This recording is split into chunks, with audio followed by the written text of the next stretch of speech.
गाड़ी आने के समय से बहुत पहले ही महेंद्र स्टेशन पर जा पहुंचा था। गाड़ी के पहुंचने का ठीक समय मालूम न हो, ये बात नहीं कही जा सकती। जिस छोटे शहर में वह आया हुआ था, वहां से जल्दी भागने के लिए वह ऐसा उत्सुक हो उठा था कि जानबूझकर भी अज्ञात मन से शायद किसी अबोध बालक की तरह वह समझा था कि उसके जल्दी स्टेशन पर पहुंचने से संभवतः गाड़ी भी नियत समय से पहले ही आ जाएगी। होल्डाल में बंधे हुए बिस्तरे और चमड़े के एक पुराने सूटकेस को प्लेटफॉर्म के एक कोने पर रखवाकर वह चिंतित तथा अस्थिर सा अन्यमनस्क भाव से टहलते हुए टिकट घर की खिड़की के खुलने का इंतजार करने लगा। महेंद्र की आयु 32-33 वर्ष के लगभग होगी। उसके कद की ऊंचाई 5.5 फीट से कम नहीं मालूम होती थी। उसके शरीर का गठन देखने से उसे दुबला तो नहीं कहा जा सकता, तथापि मोटा व नाम का भी न था। रंग उसका गेहवा था, कपोल कुछ चौड़ा, भौहें कुछ मोटी किंतु तनी हुई, आंखें छोटी पर लंबी, काली मूंछें घनी पर पतली और दोनों सिरों पर कुछ ऊपर को उठी थीं। वो खद्दर का एक लंबा कुर्ता और खद्दर की धोती पहने था। सर पर टोपी नहीं थी। पांवों में घड़ियाल के चमड़े के बने हुए चप्पल थे। उसके व्यक्तित्व में आकर्षण अवश्य था, पर वह आकर्षण सब समय सब व्यक्तियों की दृष्टि को अपनी ओर नहीं खींचता था। सूरज बहुत पहले डूब चुका था और शुक्ल पक्ष का अपूर्ण गोलाकार चंद्रमा अपने किरण जाल से दिग्दिगंत को स्निग्ध आलोक छटा से विभासित करने लगा था। स्टेशन पर अधिक भीड़ न थी। प्लेटफॉर्म पर टहलते टहलते पूर्व की ओर कदम निकल जाने पर ऐसा मालूम होने लगता था कि चांदनी दीर्घ विस्तृत समतल भूमि पर अलस क्लांति की तरह पड़ी हुई है। झिल्ली झनकार का एकांतिक मर्मर स्वर इस अलसता की वेदना को निर्मम भाव से जगा रहा था, जिससे महेंद्र के हृदय की सुप्त व्याकुलता तिलमिला उठती थी। सिग्नल डाउन हो गया था। टिकट घर खुल गया था। 3rd क्लास का टिकट खरीदकर महेंद्र गाड़ी का इंतजार करने लगा। थोड़ी देर में दूर ही से सर्चलाइट के प्रखर प्रकाश से तिमिर विदारण करती हुई गाड़ी दिखाई दी और झकझक करती हुई स्टेशन पर आ खड़ी हुई। सामने के कंपार्टमेंट में केवल 2 व्यक्ति बैठे थे और वे भी उतरने की तैयारी कर रहे थे।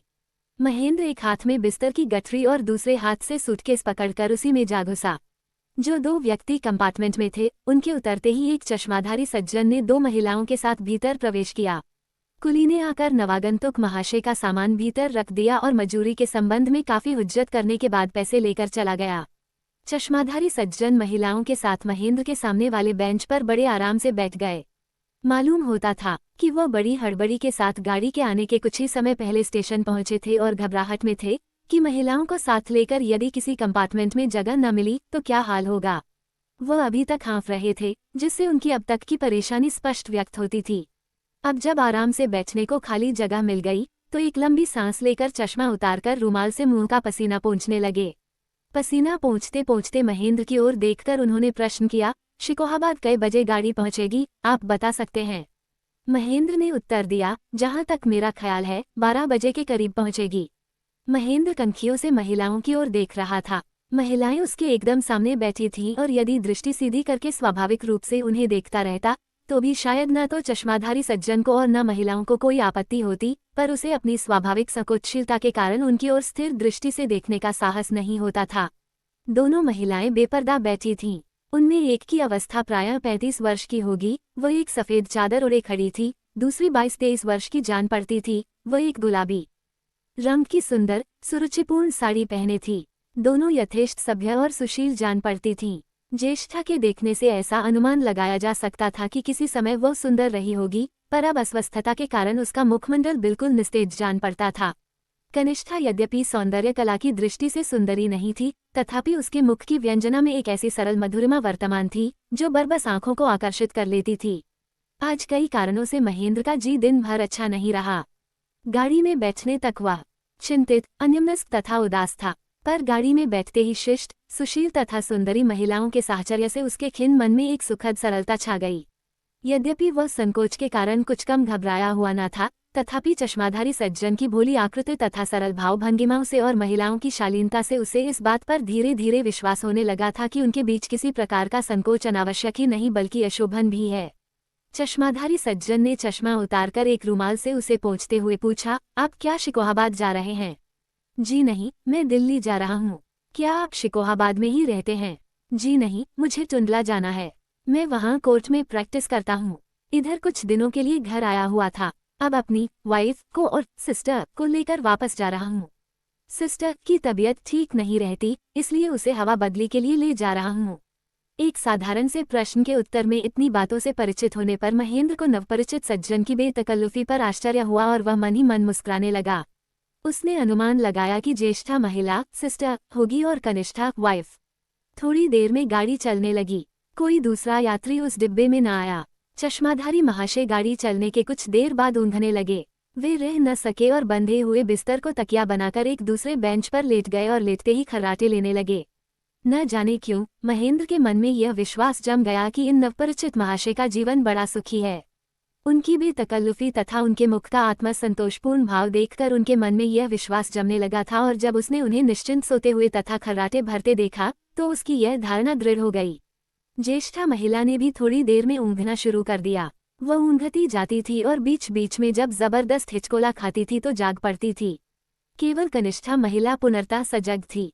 वो कभी खिड़की के बाहर झांककर चांदनी के उज्ज्वल आलोक में शायद पल पल परिवर्तित प्राकृतिक दृश्यों का आनंद लेती थी, कभी ऊँघने वाली महिला की ओर देखती थी, कभी खर्राटे भरने वाले महाशय शायद अपने पति को एक बार सरसरी निगाह से देख लेती थी, और कभी महेंद्र को स्निग्ध किंतु विस्मय की उत्सुकता से पूर्ण आंखों से देखने लगती थी।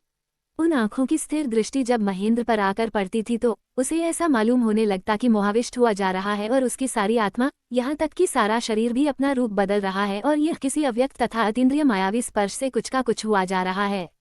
वो उस स्थिर दृष्टि का तेज सहन न कर सकने के कारण आंखें फिरा लेता था।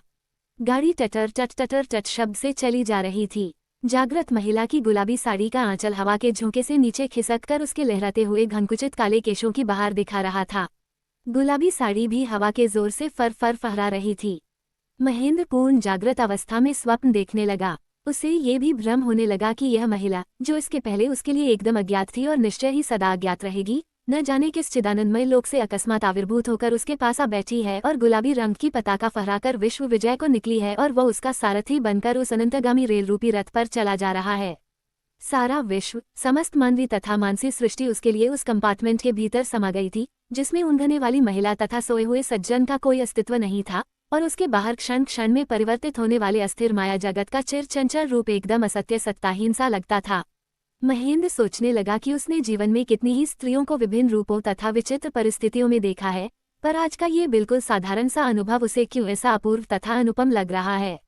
वह सोच ही रहा था कि फिर उस विश्व विजनी ने अपनी सुंदर विस्मित आंखों की रहस्यमयी उत्सुकता से भरी स्थिर दृष्टि से उसकी ओर देखा।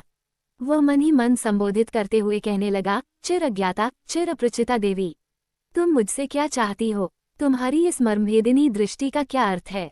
दैवयोग से महाकाल के इस नगण्यतम क्षण में, जिसकी सत्ता महासागर में एक क्षुद्रतम बुदबुदे के बराबर भी नहीं है, हम दोनों का आकस्मिक मिलन घटित हुआ है और महासागर में बुदबुदे की तरह ही क्षण सदा के लिए विलीन हो जाएगा। तथापि इतने ही अरसे में क्या तुम हम दोनों के जन्मांतर के संबंध से परिचित हो गई, अथवा ये सब कुछ नहीं है? तुम्हारी आंखों की उत्सुकता का कोई मूल्य नहीं है, मेरी विवल भावुकता का कोई महत्व नहीं है। महत्वपूर्ण जो कुछ है वह है तुम्हारे पास लेटे हुए व्यक्ति का खर्राटे भरना। शिकोहाबाद पहुंचने पर चश्माधारी सज्जन की नींद न टूटी और ज्येष्ठा महिला ऊँघती रही, पर महेंद्र की विश्वविजनी की आंखों में एक क्षण के लिए भी निद्रा रसावेश का लेश नहीं दिखाई दिया। वह बीच बीच में अपनी मर्मभेदिनी दृष्टि की प्रखर उत्सुकता से उसके हृदय को अकारण निर्मम रूप से बिद करती चली जाती थी। फलस्वरूप महेंद्र की गुलाबी मोहकता भी शिकोहाबाद पहुंचने तक अखंड बनी रही। शिकोहाबाद पहुंचने पर विश्वविजनी ने चश्माधारी सज्जन के किंचित स्थूल शरीर को हाथ से हिलाते हुए जगाया। ऊँघती हुई महिला भी संभल कर बैठ गई। कुलियों से सामान उतरवाकर चारों व्यक्ति उतर पड़े। दिल्ली वाली गाड़ी जिस प्लेटफॉर्म पर लगने वाली थी, वहां को जाने के लिए पुल पार करना पड़ा। पुल पार करके वे लोग जिस प्लेटफॉर्म पर आए, वहां कहीं एक भी बत्ती जली हुई नहीं थी, पर चूंकि सर्वत्र निर्मल चांदनी छिटक रही थी, इसलिए बत्ती की कोई आवश्यकता न जान पड़ी। गाड़ी के आने में अभी 1.5 घंटे की देर थी। चश्माधारी महाशय एक बेंच पर बिस्तर फैलाकर लेट गए। दोनों महिलाएं भी नीचे रखे हुए सामान के ऊपर बैठ गईं। चश्माधारी सज्जन ने महेंद्र से कहा, आप भी किसी बेंच पर बिस्तर बिछा कर लेट जाइए। पर कोई बेंच खाली नहीं थी और न महेंद्र सोने के लिए ही उत्सुक था। आज की रेलवे यात्रा की चंद्रोज्ज्वल रात्रि उसे चिरजागृत तथा चिरजीवित स्वप्नलोक में विचरण का अवसर दे रही थी। वह प्लेटफॉर्म पर टहलते हुए अपने अंतर्मन में नवोद्घाटित जीवन वैचित्र्य की चहल पहल देखकर विस्मित हो रहा था। उसे ऐसा अनुभव हो रहा था कि वह जीवन की मधुरिमा से आज प्रथम बार परिचित हो रहा था। रेलवे लाइन के उस पार दिगंत विस्तृत ज्योत्सना राशि अपने आवेश में स्वयं पुलकित हो रही थी और सामने काफी दूर पर 2 रक्तरंजित गोलाकार प्रकाश चिन्ह आकाशदीप की तरह मानो आनंदोज्वल रंगीन जीवन का मार्ग उसके लिए इंगित कर रहे थे। रेलगाड़ी में होकर वह अनेक बार आया था और गया था और कितनी ही बार उसे रात के समय स्टेशनों पर गाड़ी के इंतजार में ठहरना पड़ा था, पर आज की इंद्रजालिक उल्लासपूर्ण अनुभूति उसके लिए एकदम नई थी। इस बार इंद्रजाल के उद्घाटन का श्रेय जिसको था, वह मायाविनी इस समय टीन की छत के नीचे की छाया में बैठी हुई थी और अंधकार में उसकी आंखों के जादू का चलना बंद हो गया था। पर वहां पर मात्र उसका अस्तित्व ही महेंद्र की आत्मा में मायालोक की मोहकता का सृजन करने के लिए पर्याप्त था। वह टहलते टहलते न मालूम किन निरुद्देश्य स्वप्नों की माया के फेर में पड़ा हुआ था कि अचानक चश्माधारी महाशय ने बेंच पर से पुकारते हुए कहा, अरे जनाब, कब तक टहलिएगा? अगर लेटना नहीं चाहते तो यहाँ पर बैठ तो जाइए, नींद तो अब आवेगी नहीं, इसलिए गाड़ी के आने तक गपशप ही रहे। महाशय जी पहले ही काफी सो चुके थे, इसलिए अब नींद नहीं आ रही थी। महेंद्र मुस्कुराता हुआ उनके पास अपने सूटकेस के ऊपर बैठ गया। महाशय जी ने कहा, आप दिल्ली में कहीं मुलाजिम हैं? जी नहीं। तब आप क्या करते हैं? आप खद्दर पहने हैं, क्या आप राजनीतिज्ञ हैं? पहले था, अब नहीं के बराबर हूँ। वह कैसे? इस प्रश्न के उत्तर में महेंद्र ने परम क्लांति का भाव दिखाते हुए कहा, अरे साहब, सुन के क्या कीजिएगा, व्यर्थ में आपके संस्कारों को आघात पहुंचेगा। इस चर्चा को हटाए और किसी अच्छे विषय की चर्चा चलाइए। स्वभावत चश्माधारी का कौतूहल बढ़ा। उन्होंने आग्रह के साथ कहा, फिर भी जरा सुने तो सही, आखिर कौन सी ऐसी बात हो गई? महेंद्र की सुप्त स्मृतियां तिलमिला उठी थीं। कनखियों से उसने देखा, प्रायः अंधकार में बैठी हुई मायाविनी महिला का ध्यान उसी की ओर था। पल में उसके मानसिक चक्षुओं के आगे उसके सारे विगत जीवन के व्यर्थता के दुखद संस्मरणों की झांकी चित्रपट पर क्रम से परिवर्तित होने वाले चित्रों की तरह भासमान होने लगी। भाव के आवेश में आकर उसने कहा, अच्छा तो सुनिए। 11 वर्ष से लेकर 30 वर्ष तक की अवस्था तक गांधी के सिद्धांतों के पीछे पागल होकर, भूखों रहकर, पग पग ठोकरें खाकर, समाज तथा परिवार की फटकारें सहकर, जीवन के सब सुखों को अपने ध्येय के लिए तिलांजलि देकर, राष्ट्रीय आदर्श को ब्रह्मतत्व से भी अधिक महत्व देकर सच्ची लगन से अपनी सारी आत्मा को निमज्जित करके देश का काम किया। 3 बार काफी अवधि के लिए जेल में सड़ता रहा, बार बार पुलिस के डंडे सर पर पड़ते रहे। जमीन जायदाद कुर्क हो गई, माता पिता अपनी कपूत संतान के कारण तबाह होकर मानसिक और शारीरिक पीड़ा की पराकाष्ठा भोग कर चल बसे, पत्नी तड़प तड़प कर अपने भाग्य को कोसती हुई मर गई। फिर भी मैं राष्ट्र से कल्याण के परम ध्येय को स्त्री, परिवार, आत्मा और परमात्मा से बहुत ऊंचा मानता हुआ सच्ची लगन से काम करता रहा। जब अंतिम बार जेलखाने में बंदी मियाद पूरी करने के बाद थका मांदा मन तथा शरीर से क्लिष्ट और क्लांत होकर मैं बाहर आया, तब एक एक करके उन स्नेही जनों की स्मृतियां मेरे मन में उदित होकर व्यक्त होने लगी, जिनकी मैं सदा अवज्ञा करता आया था। अपनी पत्नी से मैंने जीवन में शायद 2 दिन भी घनिष्ठता से बातें न की होंगी। जब मैं बाहर रहता था तो उसके पत्र बराबर मेरे पास आते रहते थे और मैं सरसरी दृष्टि से पढ़कर अवज्ञा से फाड़कर फेंक देता था। 1 या 2 बार से अधिक मैंने उसके पत्रों का उत्तर नहीं दिया और 2 बार जो उत्तर दिया था वह भी 4 पंक्तियों में बिल्कुल रूखे सूखे ढंग से। अब जब मैं अपने को सारे संसार में अकेला, स्नेह तथा संवेदना से वंचित, असहाय तथा निरुपाय अनुभव करने लगा तो उसकी भोली भाली, सकृण, स्नेह की वेदना से भरी सहज सलोनी मूर्ति प्रतिपल मेरी आंखों के आगे भासित होने लगी। उसके पत्रों में सरल शब्दों में वर्णित कातर व्याकुलता के हाहाकार की पुकार मानो मेरी स्मृति के अतुल गह्वर में दीर्घ सुप्ति की घोर जड़ता के बाद अकस्मात जागृत होकर मेरे हृदय पर जलते हुए अंगारों के गोलों से आघात करने लगी। अपने जीवन में कभी किसी बात पर नहीं रोया था। माता पिता तथा पत्नी, किसी की मृत्यु पर आंसू की एक बूंद मेरी आंखों से न निकली थी। अब रह रहकर उन लोगों की याद में बिलख बिलख कर मैं बार बार रो पड़ता। मेरी स्नेहशील पतिप्रायण पत्नी की करुण पुण्यछवि उज्ज्वल नक्षत्र की तरह मेरी आंखों के आगे स्पष्ट भासमान होने लगी। रह रह कर मेरा जी विकल हो उठता था और मुझे ऐसा प्रतीत होने लगता जैसे मेरे हृदय में किसी के निष्कलंक सुकुमार प्राणों की पैशाचिक हत्या का अपराध पाषाण भार की तरह पड़ा हो। बहुत दिनों तक इस नृशंस अपराध की भयंकर अनुभूति का भूत मेरी आत्मा को अत्यंत निष्ठुरता से दबाता रहा। अब भी यह भौतिक आतंक कभी कभी मेरे मन में जागृत हो उठता है। फिर भी अब मैंने अपने मन को बहुत समझा लिया है और जीवन को एक नई दृष्टि से नए रूप में देखने लगा हूँ और साधारण से साधारण घटना भी कभी कभी मेरे मन में एक अलौकिक आनंद का आश्चर्य उत्पन्न करने लगती है। किसी स्त्री को देखते ही अब मेरे हृदय में एक श्रद्धापूर्ण उत्सुकता का भाव जाग पड़ता है। ऐसा मालूम होने लगता है जैसे अपने जीवन में पहले स्त्री को देखा भी न हो, अब पहली बार इस आनंददायी रहस्यमयी जाति के अस्तित्व का अनुभव मुझे हुआ हो। महेंद्र का लंबा लेक्चर समाप्त होते ही चश्माधारी सज्जन हा हा करके ठठाकर हंसते हुए बोले, आप भी बड़े मजे के आदमी हैं। खूब। ये कहकर वह बेंच पर आराम से लेट गए और उन्होंने आंखें बंद कर लीं। थोड़ी देर बाद वह जोरों से खर्राटे लेने लगे। एक लंबी सांस लेते हुए महेंद्र ने प्रायः अंधकार में अस्पष्ट झलकती हुई गुलाबी साड़ी की ओर देखा।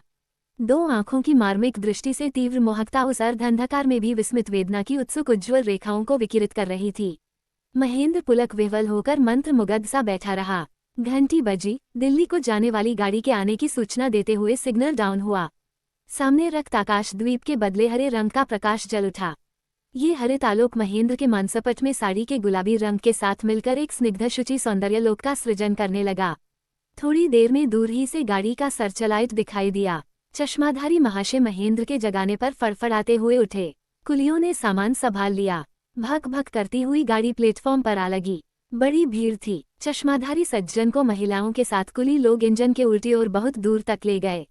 कहीं स्थान न पाकर अंत में एक डिब्बे में जबरदस्ती घुस गए। महेंद्र भी उन लोगों के साथ साथ जा रहा था, पर जिस डिब्बे में वे लोग घुसे उस डिब्बे में स्थान का निपट अभाव देखकर वो विवश होकर एक दूसरे डिब्बे में चला गया। वहां भी काफी भीड़ थी। किसी प्रकार उसने अपने बैठने के लिए थोड़ा सा स्थान बनाया। गार्ड ने सीटी दी। गाड़ी चल पड़ी। महेंद्र के मस्तिष्क में नाना अस्पष्ट भावनाएं चक्कर काटने लगीं। 2 दिन से उसे नींद नहीं आई थी। आज भी वह अभी तक सो नहीं पाया, इसलिए सोचते सोचते वह ऊँघने लगा। ऊँघते हुए उसने देखा कि गुलाबी रंग की साड़ी द्रौपदी के चीर की तरह फैलती हुई अकारण सारे आकाश में छा गई है। सहसा 2 स्थानों पर वह गगनव्यापी साड़ी फटी और उन 2 छिद्रों से होकर 2 वेदनाशील, तीक्ष्ण, उज्ज्वल आंखें तीर की तरह प्रखर वेग से उसकी ओर धावित होकर एक रूप में मिलकर एक बड़ी आंख के आकार में परिणत हो गईं। वो बड़ी आंखें उसके शरीर को छेद कर उसके हृत्पिंड को छूकर फिर ऊपर आकाश की ओर तीर की तरह छूटीं और आकाश में फैली हुई गुलाबी साड़ी में जा लगीं और फटकर फिर से 2 सुंदर किंतु करुणा विकल आंखों के आकार में विभक्त हो गईं। टुंडला स्टेशन पर गाड़ी ठहरने पर महेंद्र पुनर्तः सचेत होकर बैठ गया। चश्माधारी महाशय दोनों महिलाओं को साथ लेकर कंपार्टमेंट से बाहर उतरे और सामान को कुलियों के हवाले करके उनके साथ बाहर फाटक की ओर चले। महेंद्र ने अपने कंपार्टमेंट से अपनी विश्वजनी को देखा। वो इस उत्सुकता में था कि एक बार अंतिम समय के लिए दोनों की आंखें चार हो जावे, पर न हुई और गुलाबी साड़ी से आवृत सजीव प्रतिमा व्यस्त विह्वल सी आगे को निकल गई। टुंडला से गाड़ी छूटने पर महेंद्र के कानों में चश्माधारी सज्जन के ठठाकर हंसने का शब्द गूंजने लगा।